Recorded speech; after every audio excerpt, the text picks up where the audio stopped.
Salut à tous, bienvenue. Le 3 mai marque l'anniversaire de la liberté, en tout cas la journée de la liberté de la presse. Et quoi de plus beau que des adolescents pour s'exprimer.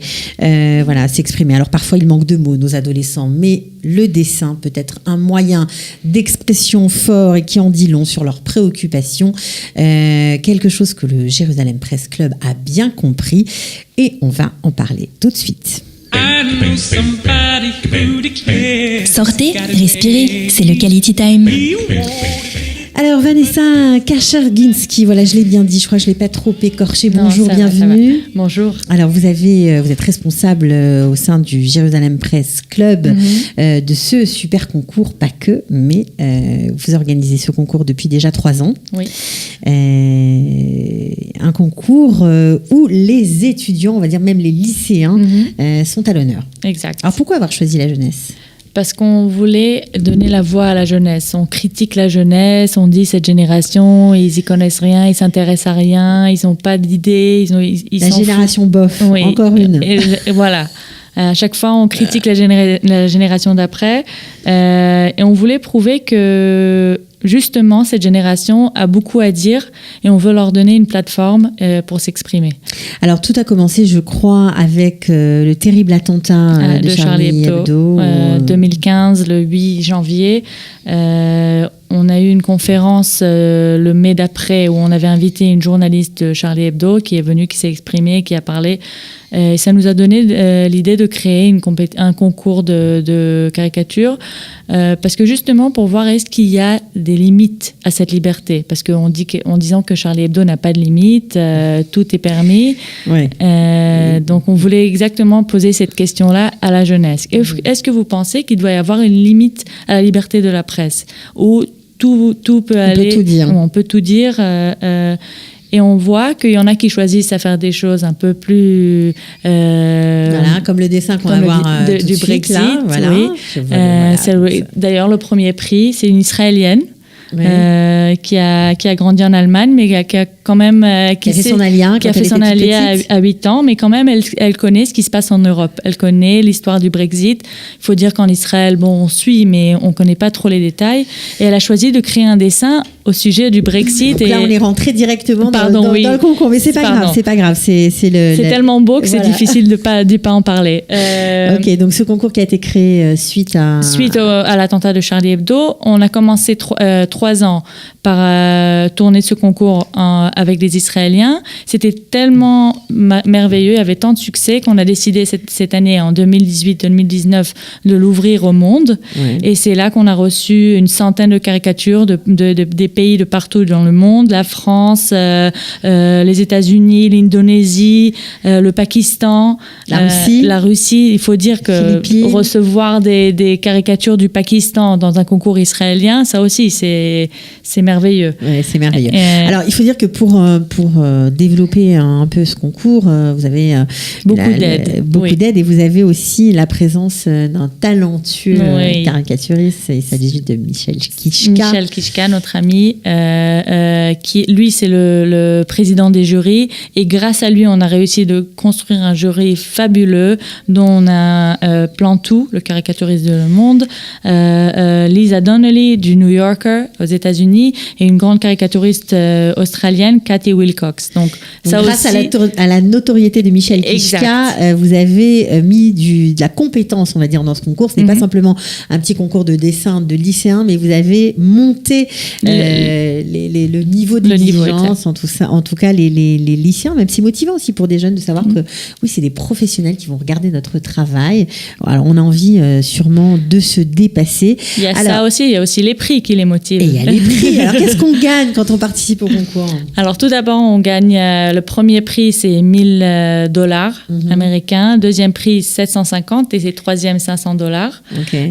On était supposé emmener les 3 premières places en Israël pour l'exposition, mais malheureusement les 2 premiers, il y en a un qui vient des Philippines qui a pris le premier place et le deuxième de la Russie, ils n'ont pas de passeport.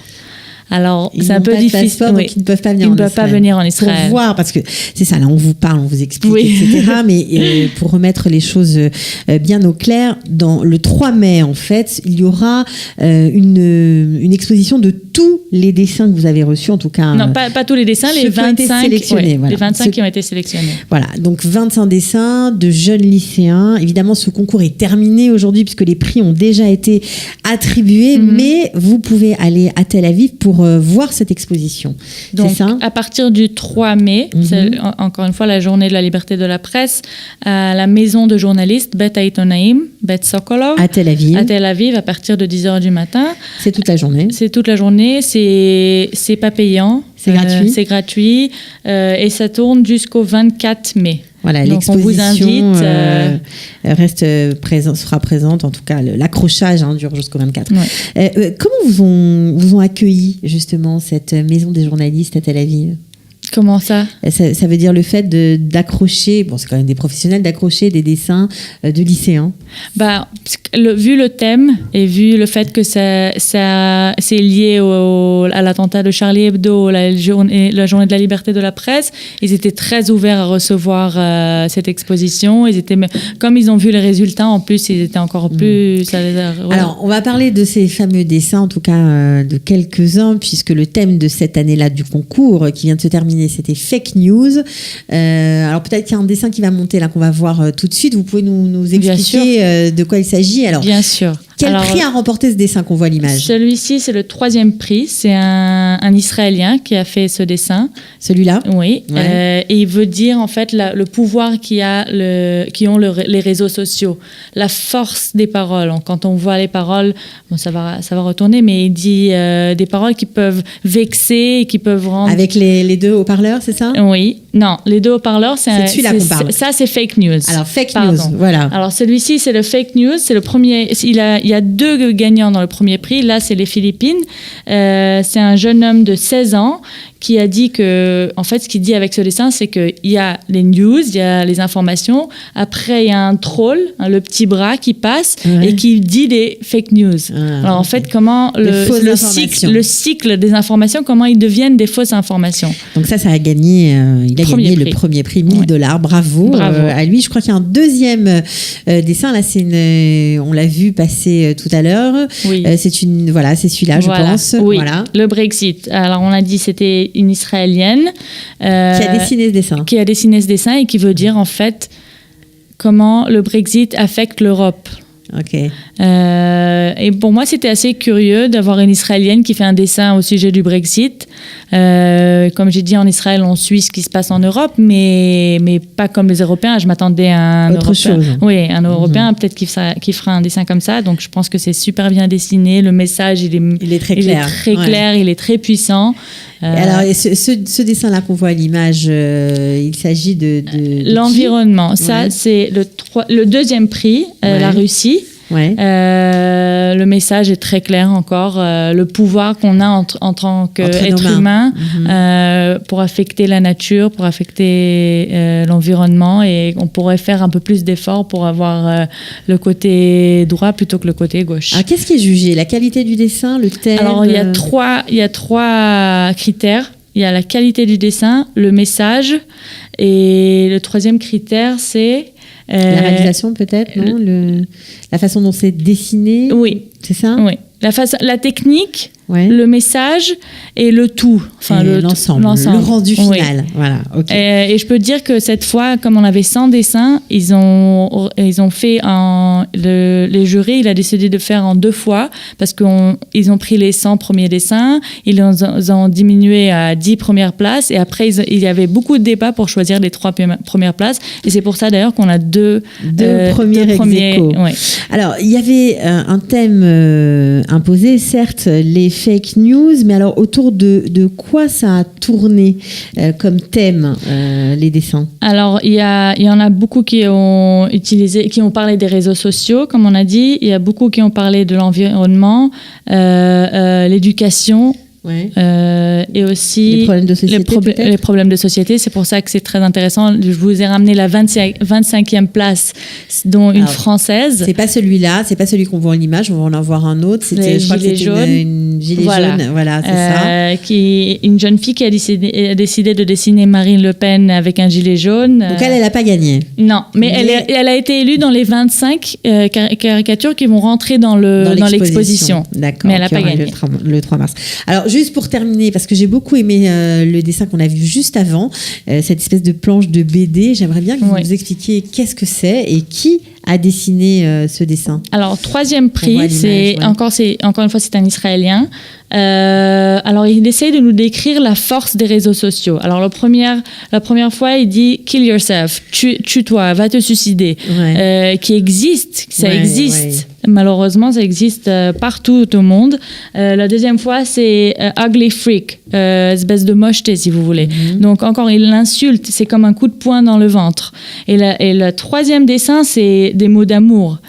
La force de l'amour qu'on peut diffuser sur les réseaux sociaux plutôt que les mochetés qu'on peut dire. Donc, tout a une force. Aujourd'hui, on s'exprime malheureusement de plus en plus à travers les réseaux sociaux et pas en personne. Et voilà le résultat. Et espérons que les adolescents choisissent le 3e thème plutôt que les deux d'au-dessus. Ok, alors on peut voir ces dessins du 3 mai au 24 mai 2019 à Tel Aviv au Bet Sokolov. Évidemment, l'année prochaine, il y aura un autre concours. Oui. Alors comment, pour les lycéens qui nous regardent, qui ont envie de dessiner, qui se disent « Ouais, moi aussi, je vais essayer de gagner un prix et faire partie de cette aventure », on fait comment? On envoie ces dessins à partir de quand? À partir du 1er janvier 2020, ça sera ouvert. Je vous conseille de suivre nos réseaux sociaux Jerusalem Press Club sur Facebook et sur Instagram. D'accord. Et là, on peut voir quand est-ce qu'on annonce l'ouverture du concours. À partir du 1er janvier 2020 jusqu'à fin avril 2020. Après, on va sélectionner les œuvres d'art avec le jury. Espérons que ça sera le même. Ok, donc pas de thème pour cette année, mais en tout cas, de janvier à avril, vous examinez les dessins et en mai, pareil, il y aura après le résultat, l'exposition. Okay. Le 3 mai 2020. Okay, mais pour l'instant, on vous invite à voir les merveilleux dessins à Tel Aviv, Bet Sokolov, jusqu'au 24 mai. Okay. Le message est passé. Merci beaucoup, Merci Vanessa, d'être venue. Et à l'année prochaine. À bientôt. Ciao. Au revoir. Sortez, respirez, c'est le Quality Time.